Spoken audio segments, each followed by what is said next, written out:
Amém. Você pode dar glória a Deus aí, meu irmão?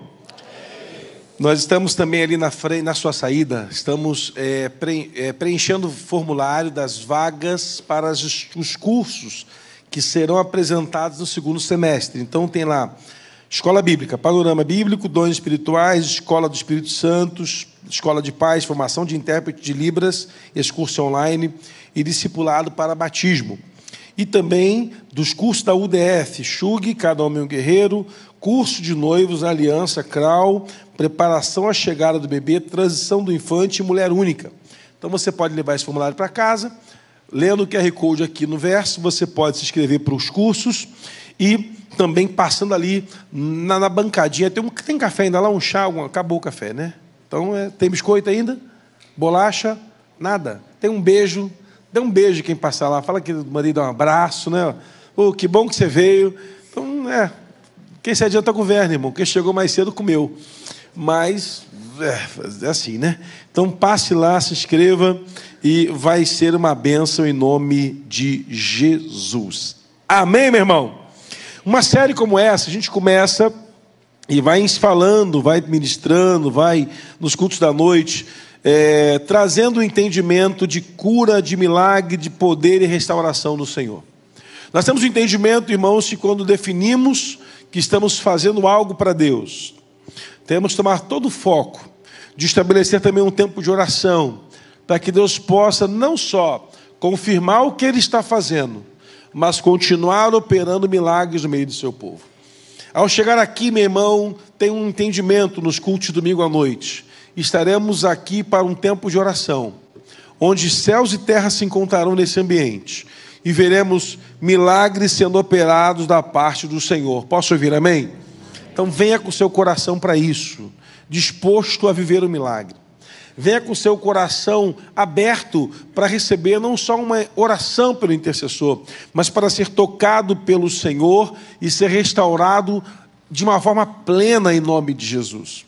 Estamos nos preparando para isso e vamos entrar numa caminhada gigantesca de jejum, onde veremos o Senhor operar sobre a igreja sinais e prodígios. Então, do primeiro domingo, que é hoje de agosto, até o último domingo de novembro, que é 30 de novembro, se eu não estou enganado, estaremos fazendo essa série Se Mover na Igreja, onde você entra com uma causa e você sai daqui com um milagre na sua vida em nome de Jesus. É assim que a gente crê, é assim que faremos e veremos muitas pessoas testemunhando dos milagres que o Senhor tem feito em nossas vidas. Primeira noite, primeira palavra, Lucas capítulo de número 6, a partir do versículo de número 6, Lucas 6, de 6 em diante. Pela manhã estamos numa outra série, à noite com essa série, e a gente vai estar ministrando, creio que vamos ter também testemunhos, encontros para testemunhos. Você já pode começar a escrever o seu testemunho, e você vai ver aqui no altar, onde leremos e agradeceremos ao Senhor pelo milagre que Ele fez na sua vida. Amém? Lucas 6, a partir do versículo 6. Aconteceu também que, em outro sábado, ele entrou na sinagoga e estava ensinando. Havia ali um homem que tinha a mão direita mirrada. E os escribas e fariseus, atentando nele, se o curavam no sábado para acharem, para acusá-lo, a fim de acusá-lo. Mas ele, conhecendo bem seus pensamentos, disse ao homem que tinha a mão direita mirrada: levanta-te, fica de pé no meio. E levantou-se e ficou de pé. Então Jesus disse-lhe: uma coisa hei de vos perguntar, é lícito no sábado fazer o mal, salvar ou matar? E olhando todos ao redor, ele disse ao homem: estende a mão. E ele estendeu a mão, e a sua mão foi restituída e sã como a outra. E ficaram cheios de furor, uns com os outros, e conferenciavam a fim do que fariam com Jesus. Amém? Jesus, ele está pregando num tempo em que sábado nada podia ser feito. Na lei dos judeus, o sábado era um dia em que nada podia se fazer. Jesus, ele chega na sinagoga e ele foi colocado no altar para falar àquela congregação. A gente, quando olha para o nosso espaço de culto, a gente tem uma mente bem diferente de como era a mente o espaço para culto naquele tempo. era um espaço exatamente assim, um altar que não tinha altura, era o mesmo pavimento. Nas laterais eram bancos, arquibancadas de concreto, o meio era livre, ninguém ficava no meio. A sinagoga, ela era apontada na direção do Templo de Jerusalém, ele não ficava numa formatação que respeitava a formação da rua, mas ela era virada para Jerusalém. No altar tinha uma pedra que era como se fosse um púlpito, e alguém pegava um pergaminho, de vários pergaminhos que haviam numa parede, que também eram virados para Jerusalém, aqueles pergaminhos, abria o pergaminho, lia-se aquele texto de um profeta ou da lei, e convidavam alguém da congregação para dar um ensinamento. Jesus era um mestre. Ele, embora não tivesse feito uma escola de mestre, ele fora aprovado com 13 anos pelos doutores da lei com louvor. Então, aos 30, ele pode entrar numa sinagoga e ser convidado a ensinar. Primeiro, porque ele teve uma boa graduação no seu bar mitzvah, ele foi aprovado com louvor. Segundo, ele tinha discípulos que seguiam seus ensinamentos. Então, aquele moço, Jesus, está ali no altar ensinando. Então, eu imagino que todo culto que Jesus ia, todo encontro congregacional que ele ia, botavam ele para ensinar. Porque queriam pegar uma erro, uma falha, uma fala contrária para que ele fosse condenado à cadeia. Os fariseus ficavam olhando para aquele camarada, o que podemos fazer para condenar Jesus? Só entravam homens no espaço do culto, mulheres sentavam do lado de fora. Quer dizer, ficavam em pé do lado de fora. Crianças não podiam transitar ali, na sinagoga só homens. Quanto mais rico o homem, mais perto dos pergaminhos do altar. Quanto mais pobre, mais no final. Tiago vai até orientar contra isso, dizendo que orientar alguém da congregação tiver um anel chique, não tira o pobre do lugar dele, deixa todo mundo junto. Mas era mais ou menos assim. Se colocava a melhor roupa no sábado. As mulheres preparavam os maridos na véspera. Olha, você vai com essa melhor roupa, colocar sua melhor estola sacerdotal, você vai chegar lá e vai ser uma fé. Talvez você vai subir no altar para ensinar hoje. Quem sabe hoje não é o dia que você, Manassés, vai falar. Quem sabe hoje não é o dia que você, José, vai falar. Quem sabe hoje não é o dia que você, João, vai falar. Então, a família, ela ficava esperando alguém falar em nome da família. Só que naquele dia Jesus vai falar. E ele está naquela sinagoga, ele está ensinando. Só que no meio da congregação, ao olhar para as laterais daquelas bancadas, irmão, isso me impactou muito. Eu estive lá em Jerusalém. Um dia a gente vai estar junto em Jerusalém. Diz amém, meu irmão. Vamos estar junto lá em Jerusalém, né? Fazer uma caravana lá. E eu estava naquela sinagoga ali sentado, uma arquibancada assim, devia ser uns 4 bancos de pedra, não é concreto, são pedras talhadas. E a guia falava assim: Jesus ensinou nessa sinagoga. E eu comecei a andar ali. E na minha mente assim, sabe quando a sua mente viaja? Desliga, assim. Eu fiquei pensando, rapaz, eu posso estar pisando, certamente estou pisando onde Jesus pisou. Eu sentei naqueles bancos ali e comecei a me sentir tocado pelo Espírito Santo, pensar, Senhor, eu estou num ambiente onde Jesus passou. Andamos no Mar da Galileia, eu falei, ele andou por essas águas aqui. Ah, se eu tivesse fé para andar também.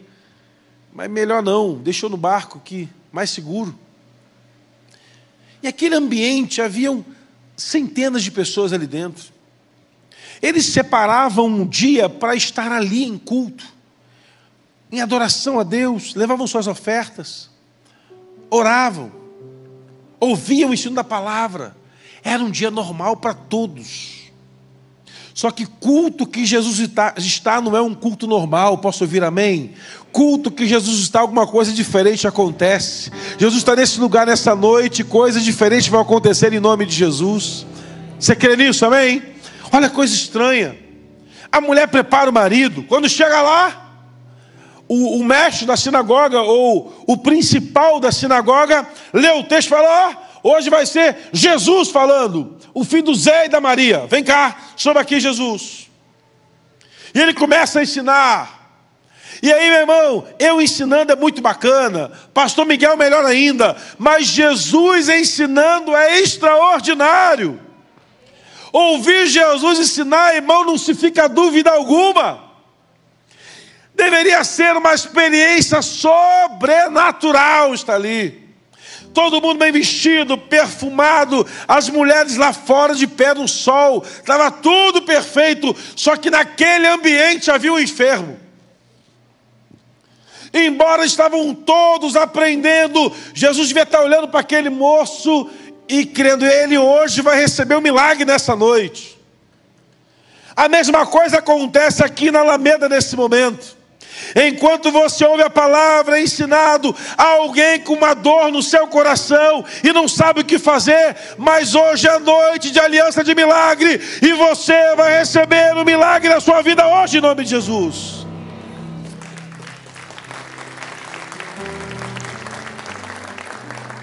Aquele moço não sabia, mas hoje era o dia dele. Talvez você não saiba, mas hoje é o seu dia. Você não vai voltar para casa com a tristeza que você chegou aqui. Você não vai voltar para casa com o mesmo diagnóstico que você chegou aqui. Você não vai voltar para casa com o mesmo desânimo que você chegou aqui. Você vai voltar para casa dizendo assim, olha, eu fui até a casa do Senhor e Jesus me visitou por inteiro. Jesus está pregando. E tem um homem. E é Lucas que escreve. Essa história se repete em Mateus, Marcos e Lucas. Lucas escreve, e Lucas é médico, e ele escreve algo que mudou a minha mente quando li esse texto. Porque Lucas ele coloca um detalhe que no Mateus e no Marcos não tem. Lucas diz que esse homem tinha a sua mão direita. Coloca na tela para mim o versículo de número 6 aí. Ele tinha a sua mão, qual que era a mão que estava ruim? Direita. Preste atenção numa coisa, irmãos. Na tradição dos judeus, naquele tempo, não tinha talher para comer. Não tinha talher para comer. Eles comiam com a mão. Então, a mecânica era a seguinte: com a mão direita eles comiam e com a mão esquerda faziam a higiene pessoal. Não se lavava a mão. Lavar a mão é coisa de brasileiro, irmão. E depois do Covid, o mundo inteiro passou a lavar. Ainda joga um álcool gel de vez em quando. E eu já não uso álcool gel há muito tempo. Desde que parou de usar máscara, eu já joguei álcool gel fora, que dava muito trabalho aquele negócio. O povo ficou doido, irmão. Eu vi um vídeo de um camarada que chegou num restaurante, ele pensou que a garrafa térmica de café era álcool gel. Ele apertou a garrafa térmica de café quente, ficou queimando a mão. Vai lá no YouTube, lá procura esse vídeo. Irmão, o povo ficou, onde via álcool gel, passava na mão. O povo ficou assim, uma coisa esquisita. Então a mão esquerda era para fazer higiene, catar qualquer tipo de sujeira, qualquer tipo de coisa imunda era feito com a mão esquerda. A mão direita era a mão do cumprimento. Apertar a mão para fazer negócio. Quero vender uma terra para você. Então você apertava a mão direita da pessoa. Não existia contrato, né? No fio do bigode. Apertou a mão, está valendo. Quando alguém quisesse casar com uma mulher, ele falava com o pai da noiva assim, eu quero casar com a sua filha. E então o pai da noiva estendia a mão direita para receber o dote e apertava a mão da pessoa. Aquele moço tem a mão direita mirrada. Há uma atrofia nas suas mãos. Então uma coisa era certa. Ninguém fechava negócio com ele. Porque ele, com a dificuldade nas suas mãos, comia com a mão esquerda. Que era a mesma mão da sua higiene pessoal. Que era a mesma mão que ele fazia tudo. Então a vida daquele homem era uma vida paralisada. Ele era paralisado socialmente, tinha uma marca emocional na sua vida e tinha uma mão atrofiada para sempre. Só que aquele homem levantou e foi para o culto. Apesar da sua dor, da sua dificuldade, sabe para onde ele foi? Para o culto. Porque, embora estejamos passando pelo dia mau, aqui é o local onde Deus opera o milagre que nos restaura. Tem gente que chega aqui, irmão, quebrado, parecendo arroz de terceira, mais quebrado que macarronada de criança, mais arrebentado que pacote de biscoito que cai da prateleira. Chega aqui, ruim, fala, meu Deus, só estou vindo porque é o último lugar que eu tenho que chegar. Está feia a coisa, está difícil, não há mais onde buscar. Ah, irmão, quando você decide que só Deus é a sua esperança, tudo se torna novo na sua vida. Quando você decide que só Deus pode operar na sua vida, é a melhor coisa que você faz. É a melhor coisa. Você não pode confiar em mais ninguém. Lembro de um amigo que me ligou um dia, estava numa situação difícil, e ele me ligou e falou: Wagner, eu estou mal, eu tô difícil, a situação está complicada, eu estou para dizer a você uma coisa, amigo, eu estou no fundo do poço. Falei: pô, cara, então dá glória a Deus aí. Ele: você está doido, cara, você não está entendendo. Eu falei: não, dá glória a Deus aí, me ajuda aí, é profético, dá glória a Deus. Ele: glória a Deus, não dá alto. Rapaz, eu te falei que eu estou no fundo do poço. Prestação da casa atrasada, luz cortada, sem água, sem nada, tudo arrebentado, sem comida na mesa, carro para ser tomado pelo banco. Você mandando dar glória a Deus. É, cara, porque o fundo do poço é um sinal, você não tem mais para onde descer. Ele não gostou muito, mas não está no fundo, não tem mais para onde descer. Todo movimento é para cima agora. Ele: então glória a Deus. Cara, você chegou no pior. Você só tem Deus por você agora, então glorifica. E aquele moço decidiu não mais murmurar. 2 anos depois, nos encontramos. Ele diz: cara, aquele dia foi o fundo do meu poço, mas eu não sei o que aconteceu. Depois que eu aprendi a não murmurar mais e glorificar o Senhor, Deus me arrancou daquele poço e me colocou em lugares altos, porque Ele é fiel. O crente não é igual a quem anda pela adversidade, o crente não é igual a quem anda pelo sofrimento, o crente não é igual a quem passa pelo dia mau. O crente aprendeu que no dia da adversidade, o Senhor lhe ocultará no local mais secreto do tabernáculo, porque o salmista declara assim no Salmo 84. Mas esse moço chega lá, apesar de tudo ruim, ele está lá, está sentado. Coração difícil, tempos maus, e ele acha que ninguém está vendo ele, mas Jesus está vendo tudo. A Daniela orou aqui falando: Senhor, o Senhor sabe de cada fio de cabelo que tem na cabeça. Eu não sei se ela quis soltar piada para mim na oração, mas contar fio de cabelo meu é fácil, irmãos. Né, fácil, você conta rapidinho. Mas pensar que Jeová sabe de tudo, tem domínio sobre todas as coisas. O oceano está na palma da mão dele. Lá no Japão, teve uma suspeita de maremoto, de tsunami, essa semana. Pastor Tejo botou uma mensagem assim: irmãos, ore, porque teve um terremoto no oceano na Rússia. E se esse maremoto, se esse tsunami chegar aqui, vai acabar com 50% da nossa cidade. E a igreja começou a orar. E a oração foi assim: Senhor, o Senhor tem domínio sobre todas as coisas. O oceano está na palma da sua mão. Cessa, Senhor.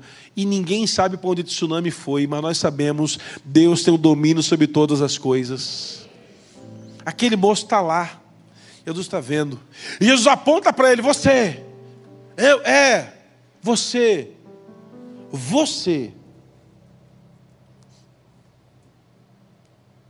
Vem para o meio.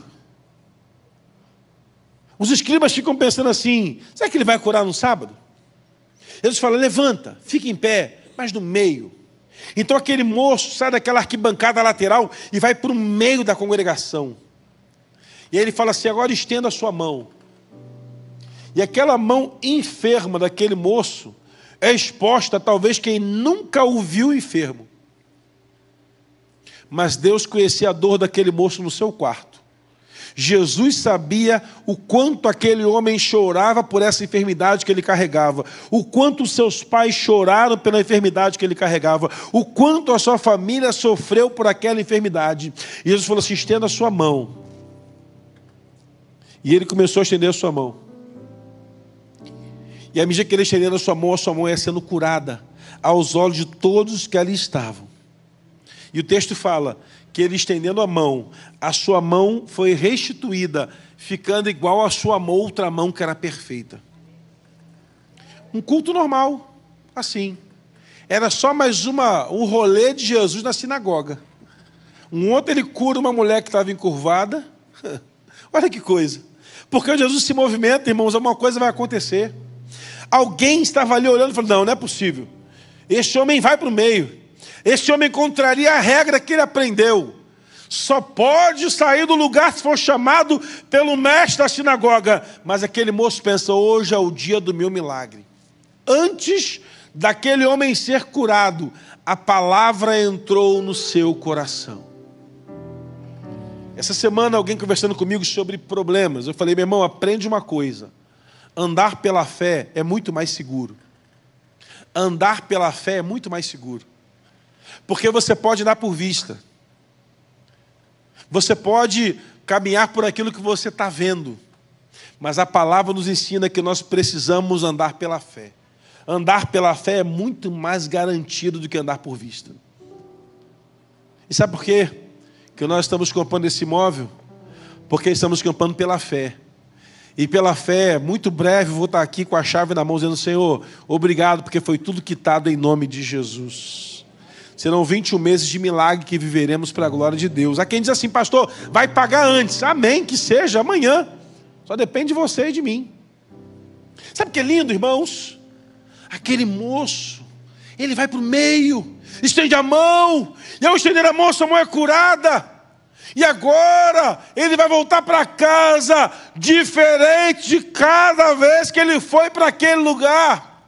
Ele vai voltar no próximo sábado, no próximo sábado, e no próximo sábado, e em todos os outros sábados ele vai voltar ali. Mas aquele dia foi um dia em que ele foi marcado por um milagre. Eu estava num culto, irmãos, uma vez, eu era adolescente, 14 anos de idade. Era uma vigília. Eu estava nessa vigília, irmãos, lá sentado. Eu ia mais para paquerar do que para receber Jesus. Mas está valendo, irmão. Não tem problema não, Jesus sabia. Eu estava lá no culto, o pastor pregando. Eu não conheço esse pastor, vou lá, vou procurar saber e mandar mensagem para ele. Ele no meio do culto falou assim: irmãos, hoje Jeová vai curar aqui jovens dependentes químicos. Eu falei assim: o pessoal que usa droga, né, vai parar de dependente químico de remédio. E eu era dependente de remédio, tomava Gadernal. Ri não, irmão, ri não. Tomava Gadernal de 8 em 8 horas, varão. Era uma coisa louca. Eu dava convulsão assim de bater cabeça na parede da escola. E a professora ligava para minha mãe: só, teu filho está dando um negócio, está babando aqui, vem cá. E aí eu estava lá, no culto. E eu pensei assim: eu não quero mais tomar esse remédio, não. Eu carregava uma pochete, irmão.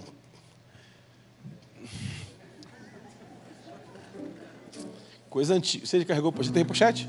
Tem. Pochete é um negócio antigo, irmão. Pochete estava a voltar. Eu não vou usar de novo, não. Pochete era uma boa. Pastor Marcelo deve ter ainda. Tem. Se procurar, ela acha. Não tem. Deve ter ela guardadinha no guarda-roupa lá. Tem. Aquela pochete, irmão, era uma mochila pequenininha que a gente botava na cintura. A minha era pequena, eu carregava um Gadernal e outro que era o Nelepetil. 2 remédios que eu tomava naquela época. Um para convulsão, outro para não sei o quê. Mas nessa época eu já tinha tido alta de um, estava tomando só outro.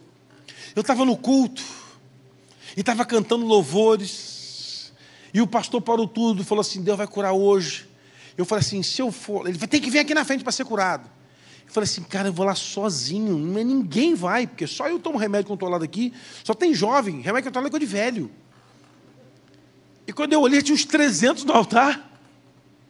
E eu corri para frente. E fui me embreando no meio do povo, porque eu botei no meu coração que eu tinha que encostar a mão no altar. Olha que coisa, irmão. E eu queria encostar a mão no altar. E eu fui entrando, eu era magro. Irmãos, eu era magro. Não, mas eu não era magro. Eu era o suprassumo da magreza. Sabe aquela música, meu paletó de estado, tinha uma listra só? Eu ficava atrás dessa listra só. Eu devia pesar. Irmão, eu era um L, um pé grande e a magreza. Era só isso. Eu fui para o altar e ajoelhei e coloquei a mão no altar e falei: Senhor, o Senhor vai me curar hoje. O pastor orou, eu não senti nada diferente. Levantei dali, fui no banheiro. Eu tinha um relógio que tinha uma calculadora, também coisa antiga. Nunca usei aquela calculadora, porque a letra era tão pequena. Fui no banheiro, joguei o Gadernal fora, joguei o frasco fora, voltei para o culto. E, para a glória de Deus, eu nunca mais tive convulsão na minha vida. Nunca mais. Eu aprendi uma coisa. Nós servimos a um Deus de milagre, porque eu fui curado naquele dia.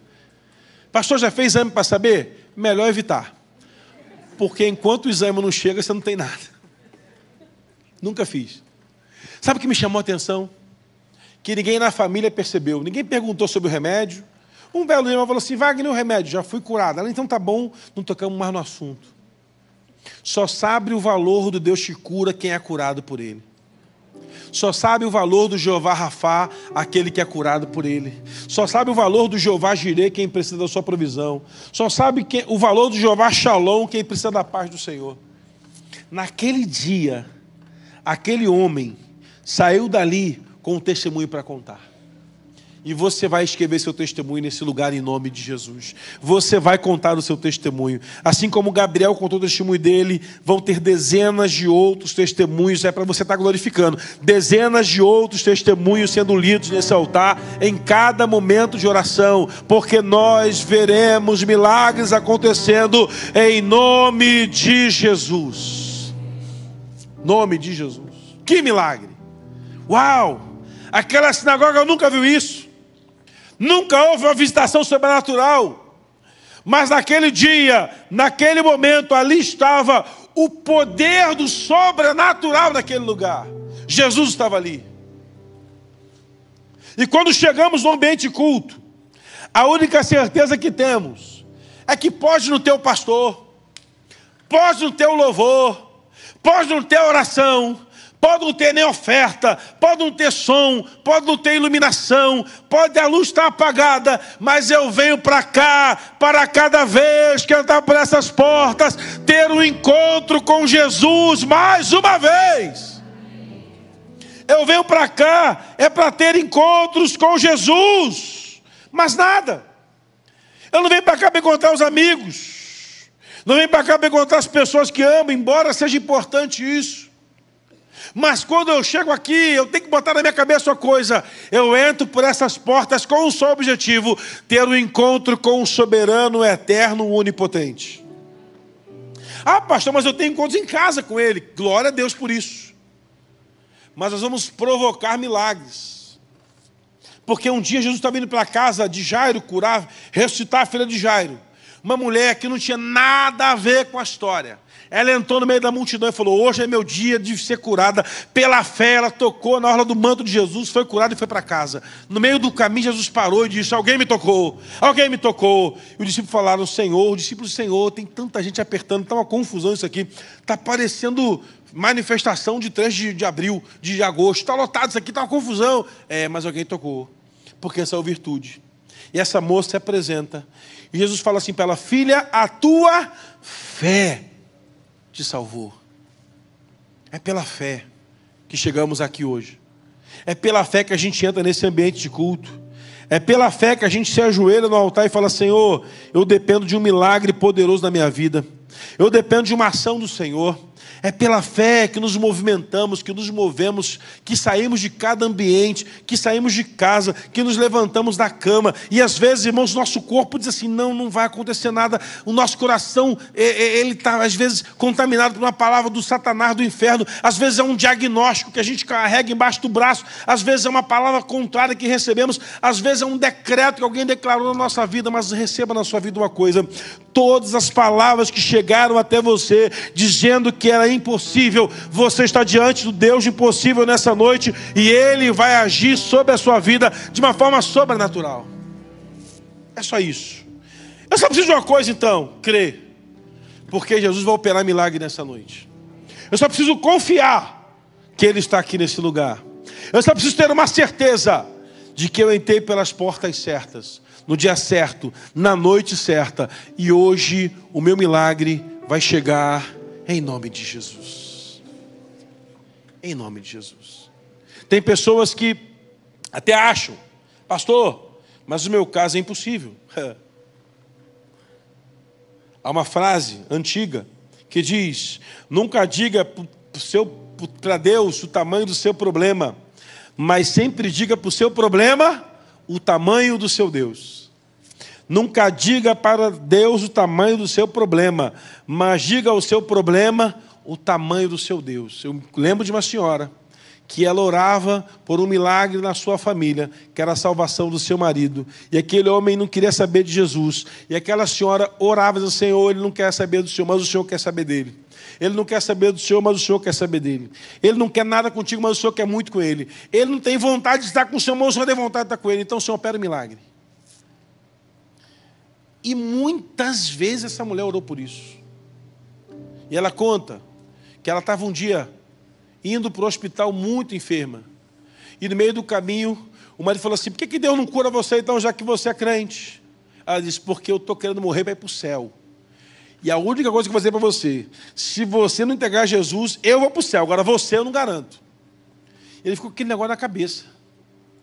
Enquanto ela estava no hospital, sendo acompanhada, esse moço atravessou uma rua, foi para uma igreja, sentou num banco. O pastor pregou, ele entregou a vida para Jesus. Quando ela teve alta do hospital, no dia seguinte, ele chegou lá e falou para ela assim: olha, eu vim aqui te buscar, porque ontem eu entrei numa igreja, entreguei minha vida para Jesus, e agora fique tranquila, porque se você morrer e eu morrer, nós dois passaremos a eternidade com Jesus. Talvez a pessoa não queira saber de Deus, mas Deus quer saber dela.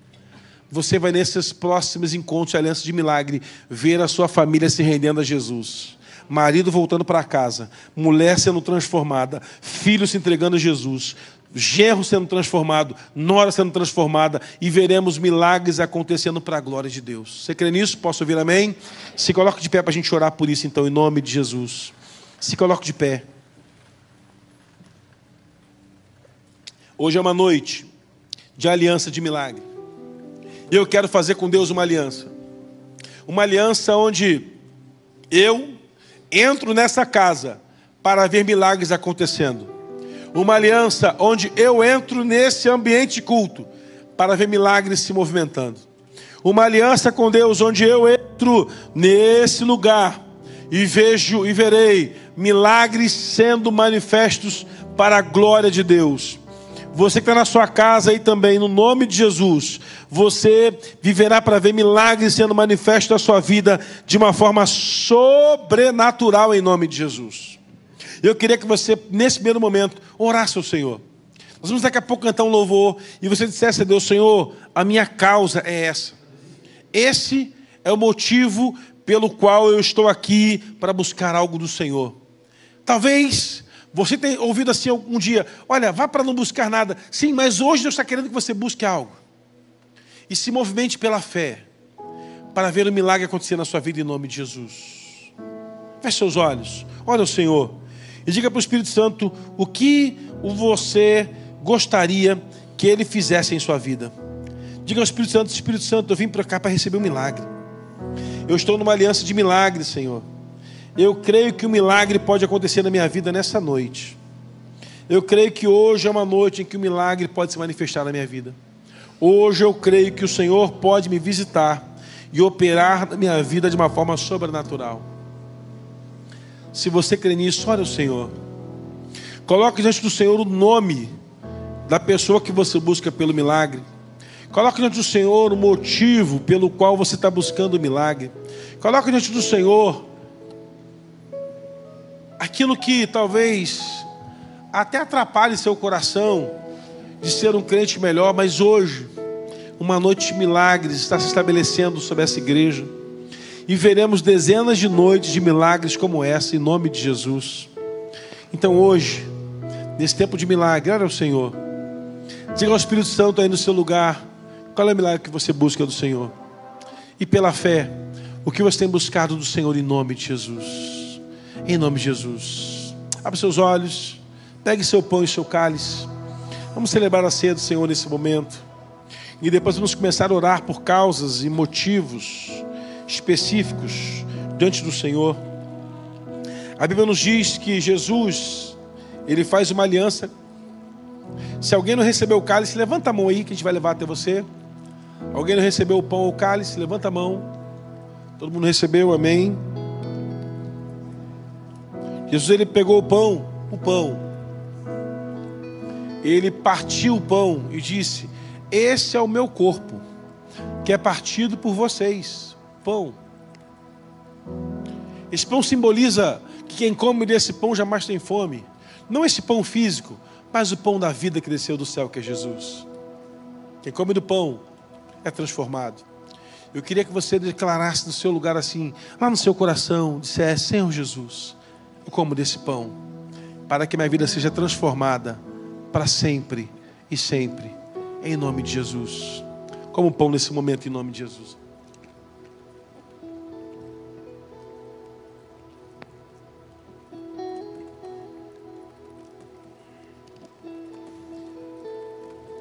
Depois de Jesus ter ceado, ele tomou o cálice dizendo: essa é uma nova aliança no meu sangue. Fazei isso todas as vezes que bebedes em memória de mim. Em memória do Senhor Jesus, tomamos o cálice nesse momento.